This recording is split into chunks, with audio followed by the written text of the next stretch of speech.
وبطول بس. روحياتي وقفت عند تالتة اعدادي وبطول بس. فاكر القديس اغسطينوس قال ايه؟ برارة الاطفال ترجع لضعف اعضائهم. يعني قداستنا كانت زمان تتناسب مع سننا، اول ما كبرنا لا، لابد من ان تتناسب روحياتنا مع السن بتاعنا. اول ما لوط كبر شويه بدأ يسيب المذبح وبرام ويجري ورا ارض البهائم المعشبه.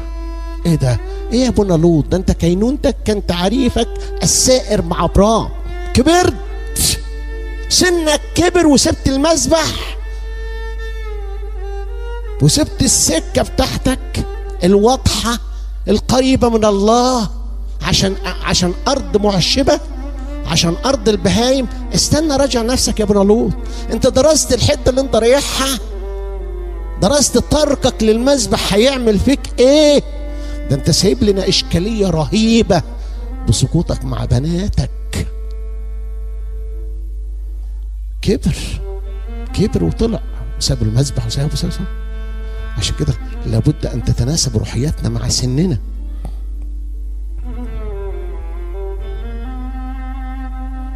كبرنا بدأنا نسيب ربنا. كل واحد شاف سكة وشاف طريق.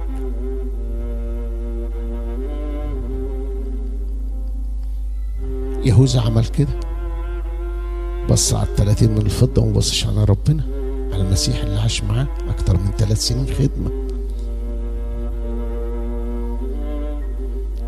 روحياتك يا يهوذا مش متناسبة مع ثقافتك ولا مع سنك.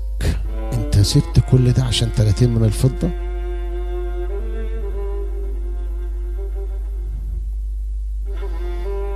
داود لما أهمل الله سقط.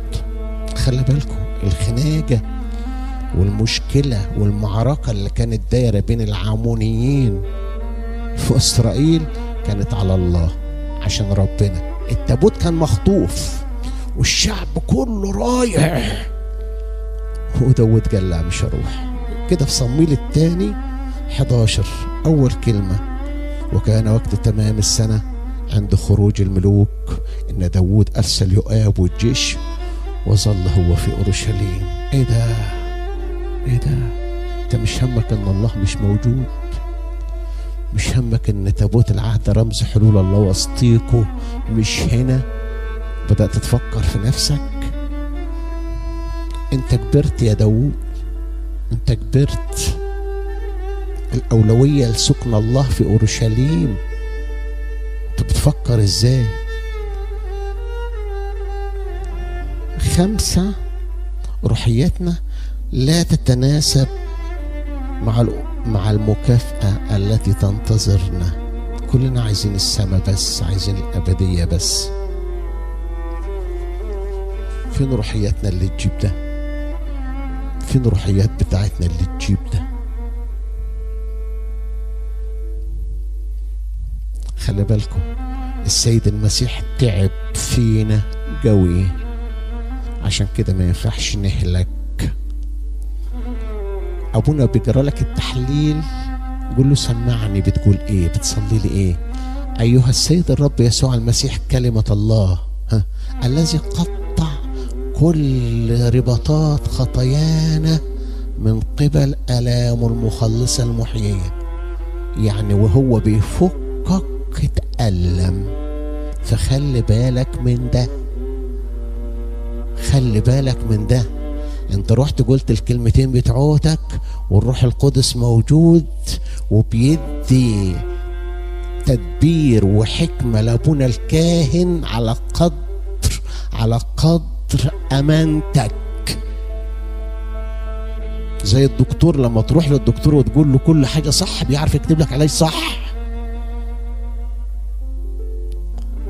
فقلت الكلمتين وقال لك انا هقول لك انت الحل بتاعك جزاي. ايها السيد الرب يسوع المسيح كلمة الله الذي قطع كل رباطات من قبل آلامه المخلصة المحياة. هو اتألم عشان يبرأك، هو اتربط عشان يفكك. لازم تعرف ده وتحافظ على ده وتحيا من خلال ده. الأبدية بتاعتك محتاجة جهاد حلو، قانوني، مفهوم، معروف، بوعي، بفهم. ثقافتنا، روحياتنا تتناسب مع احتياجنا للسماء. خلي بالكم السيد المسيح في اسبوع الامه ربطوه بالحبال ووقفوه قدام ديوان بيلاطس، وبيلاطس بدأ يسأله أنت فاعل شر. هو سأله سؤالين، كان المفروض السؤالين دول يتسألوا لآدم وابن آدم. أنت فاعل شر، سكت. أنت جعلت نفسك إله، سكت. فميلت على ربنا قلت له يا رب ما ترد عليه، أنت ما فعلت الشر وأنت إله. راح بص لي كده وعينيه ابتسمت كده. قلت له عايز تقول لي إيه؟ قال هصمت، هسكت حتى أصير مجرم وأموت وتحيا أنت. هو الملكوت بتاعك جاء من هنا. الحياة الأبدية جاتك من موت المسيح. عشان كده لابد أن تتناسب روحياتنا مع احتياجنا للسماء اللي المسيح تعب فيها. تعب فيها. الحكاية مش بسهولة. عشان كده وانت بتتعمد وبيدشنوك ويخصصوك ويقدسوك لله بيرشموا عينيك، يقول لك دي مش ملكك. ملك مين؟ ملك العينين اللي اتلكمت. عينين المسيح اتلكمت لدرجة انها مش باينة. من هو أبرع جمال؟ هو ده الجميل؟ ده لا منظر له ولا ايه ده. عينيك اتدشنت، يقول لك عينك دي متدشنة لده، للي اتلكم على عينه. ودنك متدشنة لده، اللي سمع التهزيء صعب. راسك متدشنة لده، اللي حط فيها اكليل الشوك. واحسب كل ده انت ملكه، ملكه مقرس ومدشن ملكه. ده لما تيجي عروسة تاخدك مش بنديها نقول للعروسة خديه كده على طول. ده مدشن للمسيح. نروح عاملين لك سر الإكليل، سر الزيجة، عشان تروح لعروستك بسر. هو بنفكك كده نقول لها روحي، ده مكرس ومخصص ومدشن لله، ما يروحش لأي حد إلا بسر، سر الزيجة اللي يوديك لعروستك.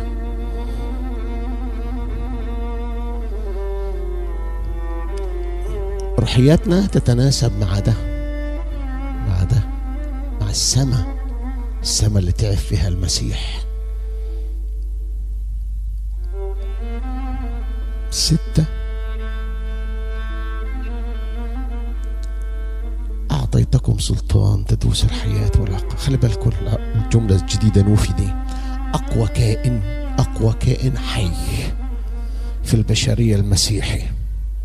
بس اوعى واحد منكم يروح يعترف لابونا ويقول له انا اتغلبت. ابونا يستغرب، اتغلبت؟ هو في اقوى منك؟